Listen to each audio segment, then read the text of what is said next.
श्रीमद् भागवत महापुराण चतुर्थ स्कंद 25वां अध्याय पुरंजनोपाख्यान का प्रारंभ। श्री मैत्रेय जी कहते हैं, विदुर जी, इस प्रकार भगवान शंकर ने प्रचेताओं को उपदेश दिया। फिर प्रचेताओं ने शंकर जी की बड़े भक्ति भाव से पूजा की। इसके पश्चात वे उन राजकुमारों के सामने ही अंतर्धान हो गए। सब के सब प्रचेता जल में खड़े रहकर भगवान रुद्र के बताए स्तोत्र का जप करते हुए 10,000 वर्ष तक तपस्या करते रहे। इन दिनों राजा प्राचीन बरही का चित्त कर्म कांड में बहुत रम गया था। उन्हें आध्यात्म विद्या विशारद परम कृपालु नारद जी ने उपदेश दिया। उन्होंने कहा कि राजन, इन कर्मों के द्वारा तुम अपना कौन सा कल्याण करना चाहते हो? दुख के अत्यांतिक नाश और परमानंद की प्राप्ति का नाम कल्याण है, वह तो कर्मों से नहीं मिलता। राजा ने कहा, महाभाग नारद जी, मेरी बुद्धि कर्म में फंसी हुई है, इसलिए मुझे परम कल्याण का कोई पता नहीं है। आप मुझे विशुद्ध ज्ञान का उपदेश दीजिए, जिससे मैं इस कर्म बंधन से छूट जाऊं। जो पुरुष कपट धर्ममय गृहस्थ आश्रम में ही रहता हुआ पुत्र, स्त्री और धन को ही परम पुरुषार्थ मानता है, वह अज्ञानवश संसार आरण्य में ही भटकता रहने के कारण उस परम कल्याण को प्राप्त नहीं कर सकता। श्री नारद जी ने कहा, देखो देखो राजन, तुमने यज्ञ में निर्दयतापूर्वक जिन हजारों पशुओं की बलि दी है, उन्हें आकाश में देखो। ये सब तुम्हारे द्वारा प्राप्त हुई पीड़ाओं को याद करते हुए बदला लेने के लिए तुम्हारी बाट देख रहे हैं। जब तुम मरकर परलोक में जाओगे, तब ये अत्यंत क्रोध में भरकर तुम्हें अपने लोहे के से सींगों से छेदेंगे। अच्छा, इस विषय में मैं तुम्हें एक प्राचीन उपाख्यान सुनाता हूँ। वह राजा पुरंजन का चरित्र है। उसे तुम मुझसे सावधान होकर सुनो। राजन, पूर्व काल में पुरंजन नाम का एक बड़ा यशस्वी राजा था। उसका अविज्ञात नाम का एक मित्र था। कोई भी उसकी चेष्टाओं को समझ नहीं सकता था। राजा पुरंजन अपने रहने योग्य स्थान की खोज में सारी पृथ्वी में घूमा। फिर भी जब उसे कोई अनुरूप स्थान न मिला, तब वह कुछ उदास सा हो गया। उसे तरह तरह के भोगों की लालसा थी। उन्हें भोगने के लिए उसने संसार में जितने नगर देखे, उनमें से कोई भी उसे ठीक न जचा। एक दिन उसने हिमालय के दक्षिण तटवर्ती शिखरों पर कर्मभूमि भारत खंड में एक 9 द्वारों का नगर देखा। वह सब प्रकार के सुलक्षणों से संपन्न था। सब ओर से परकोटों, बगीचों, अटारियों, खाइयों, झरोखों और राजद्वारों से सुशोभित था और सोने, चांदी तथा लोहे के शिखरों वाले विशाल भवनों से खचाखच भरा था। उसके महलों की फर्शें नीलम, स्फटिक, वैदुर्य, मोती, पन्ने और लालों की बनी हुई थी। अपनी कांति के कारण वह नागों की राजधानी भोगवतीपुरी के समान जान पड़ता था। उसमें जहाँ तहाँ अनेकों सभा भवन, चौराहे, सड़कें, क्रीड़ा भवन, बाजार, विश्राम स्थान, ध्वजा पताकाएँ और मूंगे के चबूतरे सुशोभित थे। उस नगर के बाहर दिव्य वृक्ष और लताओं से पूर्ण एक सुंदर बाग था। उसके बीच में एक सरोवर सुशोभित था। उसके आसपास अनेकों पक्षी भांति भांति की बोली बोल रहे थे तथा भौरे गुंजर कर रहे थे। सरोवर के तट पर जो वृक्ष थे, उनकी डालियां और पत्ते शीतल झरनों के जल कणों से मिली हुई वासंती वायु के झकोरों से हिल रहे थे और इस प्रकार वे तटवर्ती भूमि की शोभा बढ़ा रहे थे। वहाँ के वन्य पशु भी मुनिजन उचित अहिंसा आदि व्रतों का पालन करने वाले थे, इसलिए उनसे किसी को कोई कष्ट नहीं पहुँचता था। वहाँ बार बार जो कोकिल की कुहू ध्वनि होती थी, उससे मार्ग में चलने वाले बटोहियों को ऐसा भ्रम होता था मानो वह बगीचा विश्राम करने के लिए उन्हें बुला रहा है। राजा पुरंजन ने उस अद्भुत वन में घूमते घूमते एक सुंदरी को आते देखा जो अकस्मात उधर चली आई थी। उसके साथ 10 सेवक थे, जिनमें से प्रत्येक 100-100 नायिकाओं का पति था। एक 5 फन वाला सांप उसका द्वारपाल था, वहीं उसकी सब ओर से रक्षा करता था। वह सुंदरी भोली भाली किशोरी थी और विवाह के लिए श्रेष्ठ पुरुष की खोज में थी। उसकी नासिका, दंत पंक्ति, कपोल और मुख बहुत सुंदर थे। उसके समान कानों में कुंडल झिलमिला रहे थे। उसका रंग सांवला था। कटी प्रदेश सुंदर था। वह पीले रंग की साड़ी और सोने की करधनी पहने हुए थी तथा चलते समय चरणों से नुपुरों की झनकार करती जाती थी। अधिक क्या, वह साक्षात कोई देवी सी जान पड़ती थी। वह गजगामिनी बाला, किशोर अवस्था की सूचना देने वाले अपने गोल गोल समान और परस्पर सटे हुए स्तनों को लज्जावश बार बार आंचल से ढकती जाती थी।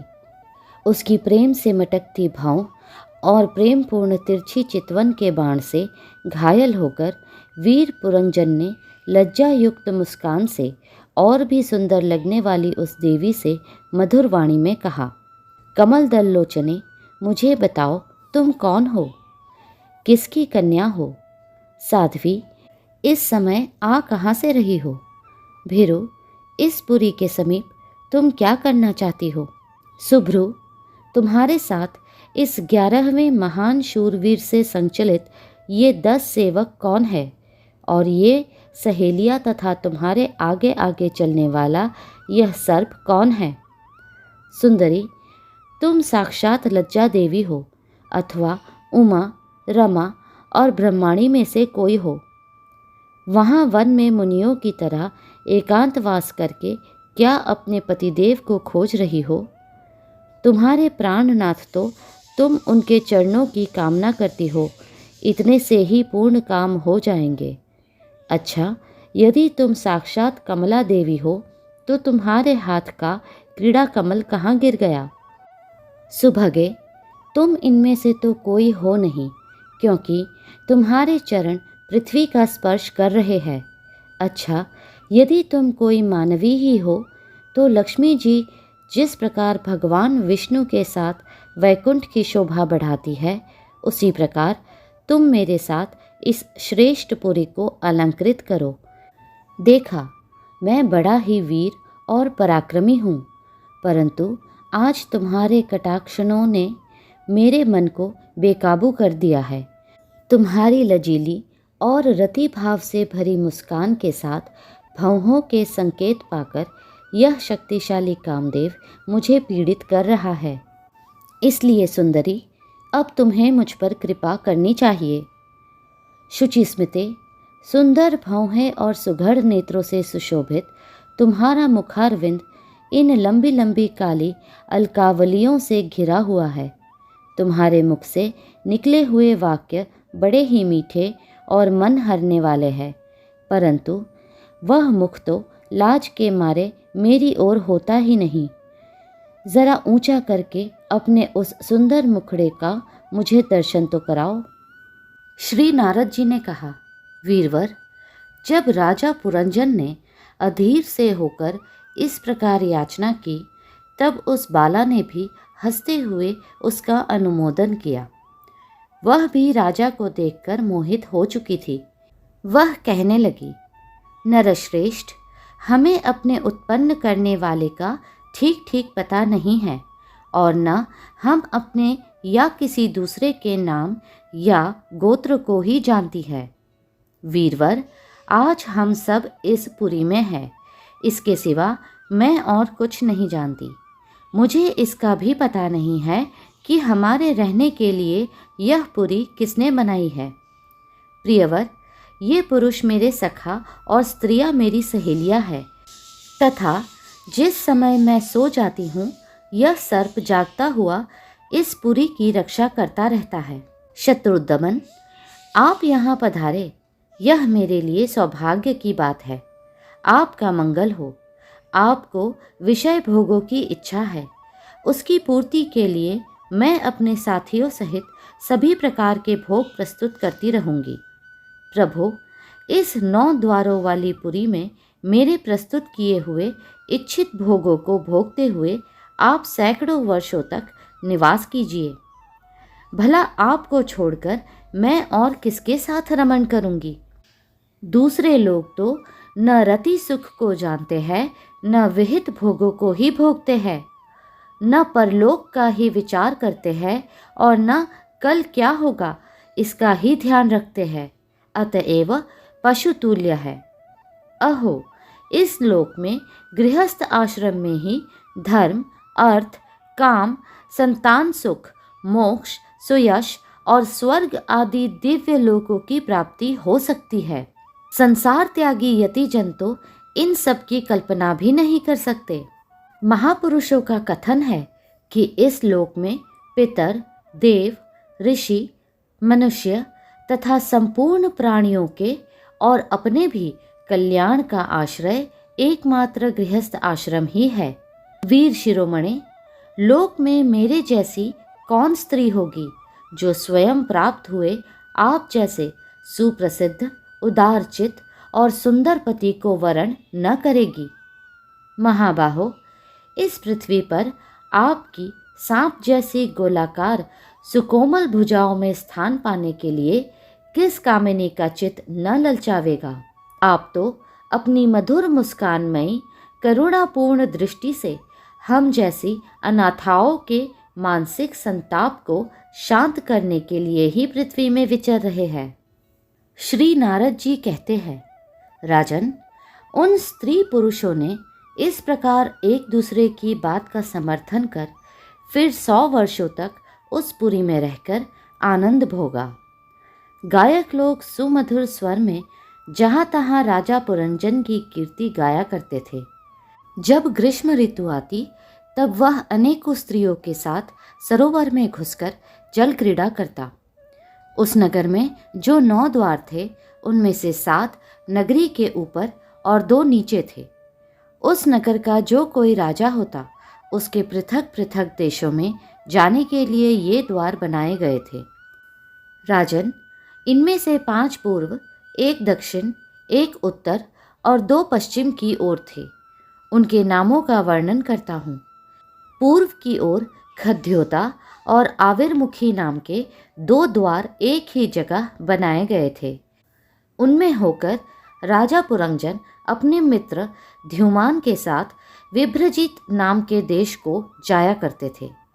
इसी प्रकार उस ओर नलिनी और नालिनी नाम के 2 द्वार और भी एक ही जगह बनाए गए थे। उनसे होकर वह अवधूत के साथ सौरभ नामक देश को जाता था। पूर्व दिशा की ओर मुखिया नाम का जो 5वां द्वार था उसमें होकर वह रसज्ञ और विपण के साथ क्रमशः बहुदन और आपण नाम के देशों को जाता था। पुरी के दक्षिण की ओर जो पितृहु नाम का द्वार था उसमें होकर राजा पुरंजन श्रुतधर के साथ दक्षिण पांचाल देश को जाता था। उत्तर की ओर जो देवहु नाम का द्वार था उससे श्रुतधर के ही साथ वह उत्तर पांचाल देश को जाता था।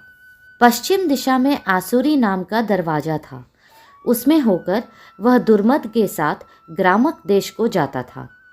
तथा निरृति नाम का जो दूसरा पश्चिम द्वार था उससे लुब्धक के साथ वह वैशस नाम के देश को जाता था। इस नगर के निवासियों में निर्वाक और पेशस्कृत ये 2 नागरिक अंधे थे।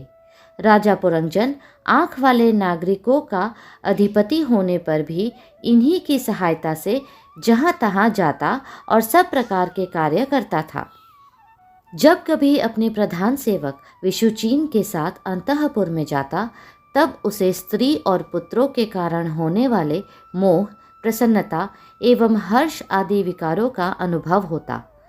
उसका चित्त तरह तरह के कर्मों में फंसा हुआ था और काम परवश होने के कारण वह मूढ़ रमणी के द्वारा ठगा गया था। उसकी रानी जो जो काम करती थी वही वह भी करने लगता था। वह जब मद्यपान करती तब वह भी मदिरा पीता और मद से उन्मत्त हो जाता था। जब वह भोजन करती तब आप भी भोजन करने लगता, और जब कुछ चबाती तब आप भी वही वस्तु चबाने लगता था। इसी प्रकार कभी उसके गाने पर गाने लगता, रोने पर रोने लगता, हंसने पर हंसने लगता और बोलने पर बोलने लगता। वह दौड़ती तो आप भी दौड़ने लगता, खड़ी होती तो आप भी खड़े हो जाता, सोती तो आप भी उसी के साथ सो जाता और बैठती तो आप भी बैठ जाता। कभी वह सुनने लगती तो आप भी सुनने लगता, देखती तो देखने लगता, सूंघती तो सूंघने लगता और किसी चीज को छूती तो आप भी छूने लगता। कभी उसकी प्रिया शोकाकुल होती तो आप भी अत्यंत दीन के समान व्याकुल हो जाता। जब वह प्रसन्न होती आप भी प्रसन्न हो जाता और उसके आनंदित होने पर आप भी आनंदित हो जाता। इस प्रकार राजा पुरंजन अपनी सुंदरी रानी के द्वारा ठगा गया। सारा प्रकृति वर्ग परिकर ही उसको धोखा देने लगा। वह मूर्ख विवश होकर इच्छा न होने पर भी खेल के लिए घर पर पाले हुए बंदर के समान अनुकरण करता रहता। अगला अध्याय शीघ्र ही साझा होगा। कृपया करके लाइक, सब्सक्राइब और शेयर करें। हरे कृष्णा कृष्णा कृष्णा